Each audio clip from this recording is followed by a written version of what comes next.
بسم اللہ الرحمن الرحیم۔ عرب میں ایک انسان بیٹیوں کو زحمت سمجھتا تھا۔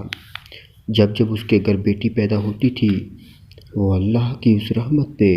افسوس کرتا تھا۔ بس امام علی رحمۃ اللہ علیہ نے اس شخص کو بلایا اور فرمانے لگے کہ اے بندہ خدا، یاد رکھنا کہ اللہ ہر کسی کو بیٹی نہیں دیتا، کہ جس انسان کو جنت میں داخل کرنا چاہتا ہے اس کے سارے گناہ معاف کرنا چاہتا ہے، جس کی آخرت کو خوبصورت بنانا چاہتا ہے اسے بیٹی کا تحفہ عطا کرتا ہے۔ میں نے اللہ کے رسول صلی اللہ علیہ وآلہ وسلم سے سنا، جس انسان نے اپنی ایک بیٹی کی اچھی پرورش کی، اس کی شادی کروائی، تو اللہ اس پہ جنت واجب کر دیتا ہے۔